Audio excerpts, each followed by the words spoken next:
A origem de alfa. Sexo seguro, roupas seguras, spray de cabelo seguro, camada de ozônio segura. Tarde demais. Tudo que foi alcançado na história da humanidade foi alcançado por meios inseguros. Lembro que o mistério motoliado. Um leitor do Racional Mali, Jeremias, me apresentou uma pergunta bem batida.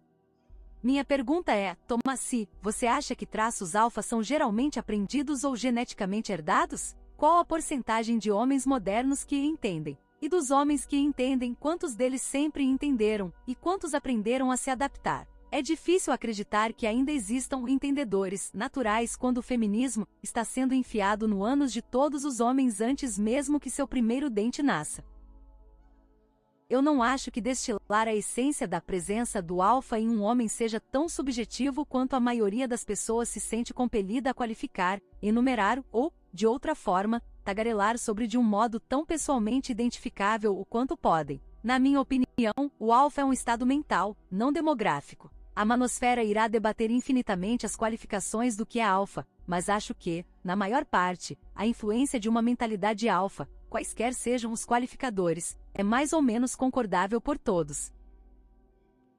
No entanto, com isso em mente, acho que é uma dúvida perfeitamente válida perguntar se um alfa nasceu dessa maneira ou se moldou em sua mentalidade alfa. Esse é, na verdade, o debate clássico que a psicologia sempre colocou em suas várias escolas de pensamento: natureza versus educação. Uma dinâmica é influenciada por estímulos ambientais inerentes, biológicos, ou essa dinâmica é um fenômeno aprendido, socializado e aculturado. E claro, o conflito igualmente clássico vem de pessoas tentando definir várias dinâmicas em termos de absolutos, quando, em maior ou menor grau, uma dinâmica é influenciada tanto pela natureza quanto pelos elementos educadores.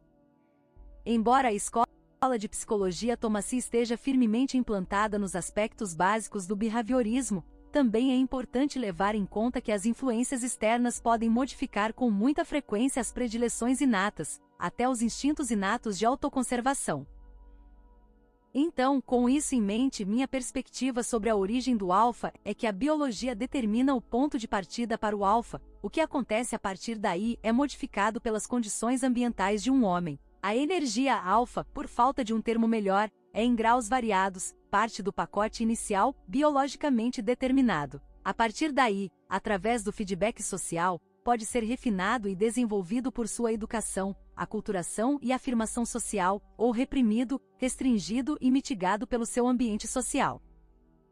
Quando eu estava na escola de arte, um dos meus professores mais influentes me disse: existem dois tipos de artistas, aqueles que nasceram com um dom natural e inato para a arte, e aqueles que não têm esse dom, mas possuem uma paixão pela arte que os leva a ser bons nisso. Os verdadeiros mestres são os artistas que combinam tanto o talento natural, quanto o impulso que vem da paixão por ele. Eu sempre me referi a esse modelo em meus esforços criativos, mas acredito que esse modelo pode ser estendido para além do senso artístico. O alfa aprendido padrinho da manosfera, Rochvet, tem uma excelente análise do mito do natural que encapsula perfeitamente a teoria da aprendizagem do alfa. A premissa por trás disso é que o comportamento alfa, e consequentemente a facilidade com as mulheres, vem como um conjunto de comportamentos modelados baseados em tentativa e erro. Se eu fosse forçado a concordar sobre o que é natural, seria um homem prodígio de sexo, alguém que transa muito mais que outros homens sem instrução formal no jogo. Isso significa que ele não foi exposto a 12 DVDs de humor convencido, em um quarto de hotel, com 3 dúzias de outros caras. Você olha para ele e pensa: uau, ele transa automaticamente. Ele nasceu para transar. Mas ele não era. Só porque ele não leu um livro não significa que ele não aprendeu por tentativa e erro como você fez, praticando o jogo dele em um grande número de mulheres. Isso não significa que ele não tenha sido consciente e deliberado com seu comportamento, melhorando gradativamente seus movimentos e táticas durante um longo período de tempo. Ele experimentou como você experimentou, e ele também conectou suas tentativas com os resultados para descobrir o que funciona e o que não funciona. Ele pode não ser obsessivo com isso o suficiente para registrar seus dados em uma planilha, mas está consciente e ciente do que está fazendo. Ele entende o mecanismo por trás do charme e pode, muitas vezes, ligá-lo ou desligá-lo, dependendo do que ele quer. Ele aprendeu o tipo de humor e modo de contar histórias que obtém uma resposta positiva nas mulheres. A última coisa que você pode dizer sobre ele é que ele nasceu no mundo com a habilidade, automática, de foder muitas garotas. Essencialmente, o que Roach explora aqui é uma premissa muito básica da psicologia comportamental. Dinâmicas macropsicológicas para o esquema micropsicológico são desenvolvidas, deliberada ou inconscientemente, através de um processo de tentativa dedutiva e gestão de erros. Se você está ciente disso ou não, todo mundo tem o jogo em graus variados. Todo homem que você conhece tem algum conceito de comportamentos e atitudes mentais que acredita que o ajudará a chegar à intimidade sexual com uma mulher. Até mesmo o pior beta-blue pilado acredita que ele tem alguma ideia de como conseguir uma garota. Todo esse proto-jogo tem estado em constante estado de gerenciamento de tentativa e erro desde que você tinha 5 anos de idade e teve sua primeira interação com o sexo oposto no playground do jardim de infância, até o ponto em que você começou a ler na manosfera e descobriu a pílula vermelha. E você continuará a modificar seu antigo comportamento e conjuntos mentais com base nas novas informações disponíveis depois de adotar o jogo formalizado.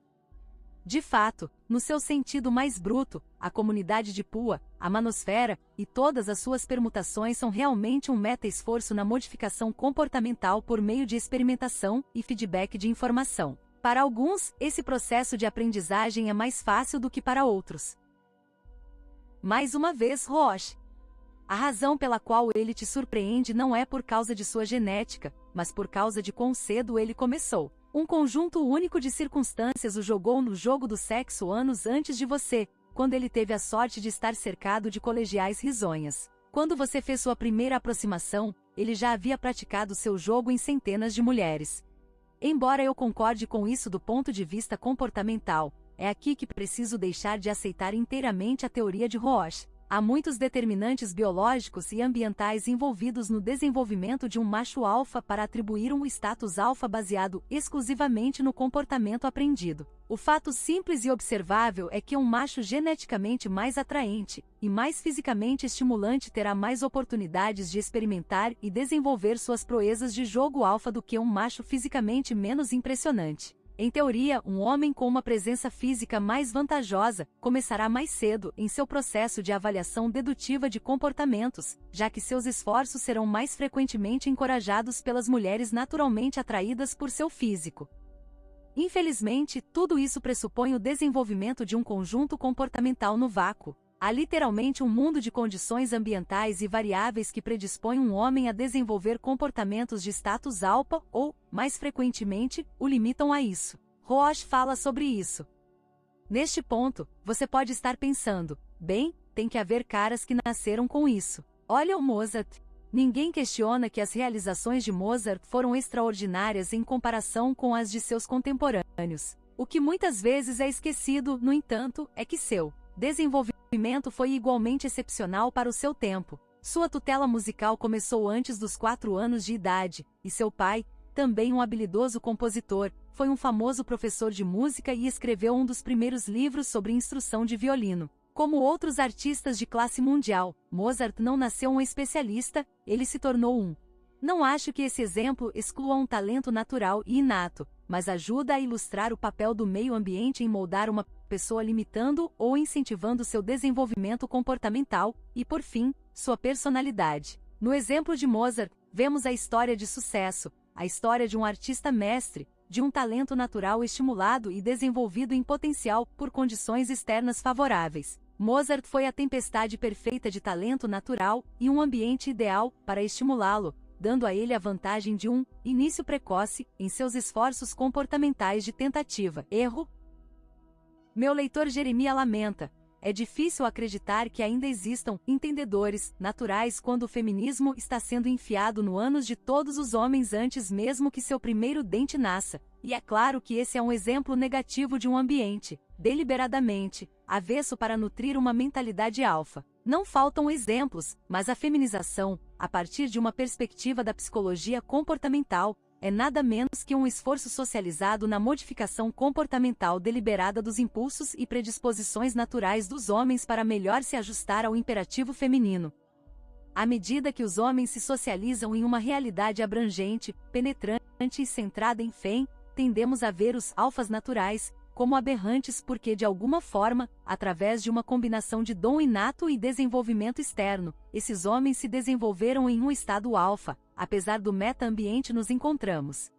O alfa natural. Muitas pessoas questionam minha credibilidade quando leem que considero Corey Worthington como um exemplo de alfa. Caras que acreditam que alfa deveria necessariamente significar líderes virtuosos de homens, são compreensivelmente insultados pelo modo indiferentemente alfa de Corey. Os debates sobre as qualidades do alfa não irão acabar, mas acho que há um consenso geral entre a manosfera e psicólogos legítimos de que há um impulso inato, provavelmente alimentado por testosterona, que se manifesta em machos humanos. Ninguém tem que ensinar ao saudável e normal menino de 5 anos de idade como ser alfa, ele entende por conta própria. Em vários contextos, o pequenino alfa quer explorar o que o rodeia, correr riscos, ver o que funciona e o que não funciona, mesmo quando as consequências possam colocá-lo em risco ou destruir o que ele desmontou para ver como funcionava. Pode se manifestar como um menino tentando empinar sua bicicleta ou uma criança brincando com o computador de seu pai. Mas esse comportamento alfa não refinado e irracionalmente confiante é, por ordem de graus, um elemento inato exclusivo da condição masculina. Quando um menino está livre de uma capacidade adulta para o pensamento abstrato, idades 3, 21 progressivamente, ele é tão alfa como jamais será. Ele é alfa sem remorso, e leva uma vida inteira, e um mundo inteiro de condicionamento social, feminilizado, para reprimir e ou esmagar esse vigor alfa e transformá-lo no beta maleável que o imperativo feminino precisa para assegurar sua primazia social. É precisamente por isso que a energia alfa crua, irresponsável, irreprimível, inconscientemente não autoconsciente dos Budas alfa Corey Worthingtons do mundo ofende tanto nossas sensibilidades. Toda a teoria dos jogos, técnicas de Pua, até mesmo apelos femininos para virar homem, ou qualquer outro esforço destinado a ajudar os homens a imitar melhor ou internalizar um conjunto mental ou comportamental alfa, todo o propósito latente desses esforços é devolver um homem de volta àquela energia alfa primordial que os 5 anos de idade você tinha aos montes.